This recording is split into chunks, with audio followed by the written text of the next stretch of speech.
जय श्री राम।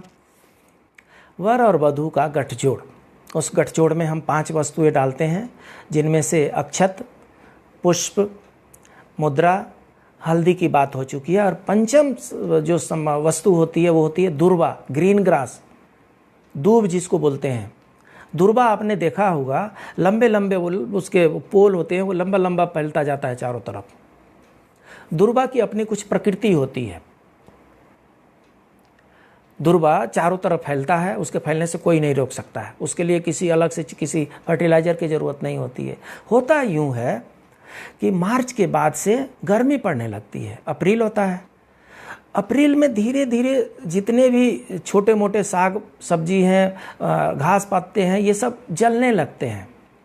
दुर्वा का जो जड़ है वो बहुत नीचे तक गया रहता है, इसलिए सबसे अंत में दुर्वा जलता है, सूख जाता है गर्मी के चलते, सूर्य के प्रकोप के चलते दुर्वा सूखते सूखते सबसे अंत में दुर्वा सूखता है। लेकिन जून की जब पहली फुहार आती है तो उस फुहार में सबसे पहले दुर्वा पनप जाता है। दूसरी तीसरी फुहार में तो फैल जाता है पूरा चारों तरफ। बाकी सब जितने घास फूस हैं उनको उगने में टाइम लगता है, लेकिन मात्र एक फुहार पे दुर्वा जो है पनप जाता है, पुनः फैल जाता है पुनः। पति पत्नी के जीवन में भी कई बार ऐसे कटु अनुभव आते हैं जिसमें ऐसा लगता है कि संबंधों में कुछ बचा ही नहीं है। कड़वाहट इतनी बढ़ जाती है कि लगता है जैसे कि सब कुछ जल गया, सब कुछ खत्म हो गया।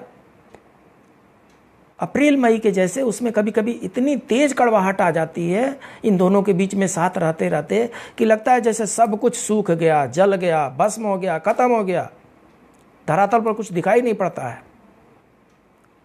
लेकिन जब हम दुर्वा को गठजोड़ में डाल देते हैं तो उससे वर वधू को हम ये आशीर्वाद देते हैं कि ये जो बंधन है ये कभी खत्म होने वाला नहीं है। ये भले दिख नहीं रहा हो, वो जमीन के नीचे उसकी रूट वेट कर रही है, और पति पत्नी में से दोनों में से कोई भी थोड़ा सा भी समर्पण कर देता है और मुस्कुरा देता है, फिर से दोनों ऐसे लहलहाने लगते हैं जैसे मई और जून की पहली फुहार में दुर्वा लहलहाने लगता है। दुर्वा का और सनातन धर्म का गहरा संबंध है। दुर्वा गठजोड़ में बांध करके पति पत्नी की लंबी उम्र में हम उनके एक दूसरे को साथ चलने की एक आशीर्वाद देते हैं। दुर्वा का संबंध गणेश जी से भी है। गणेश जी को भी दुर्वा चढ़ाया जाता है, उसका प्रकरण हम कभी बाद में जानेंगे। आज हमने देखा कि गठजोड़ जब हम करते हैं तो उसमें जो 5 वस्तुएं डालते हैं, अक्षत, पुष्प, मुद्रा, हल्दी और दुर्वा, इन 5 का अपना अपना सिंबॉलिक महत्व है। ये कोई ढोंग नहीं है, ये कोई धर्मांधता नहीं है, ये सत्यापित की हुई वैज्ञानिक चीज़ें हैं। ये आपका धर्म है, आप अपने धर्म को पहचानिए, सीखिए, खुद भी जानिए और दूसरों को भी जानकारी प्रदान कीजिए।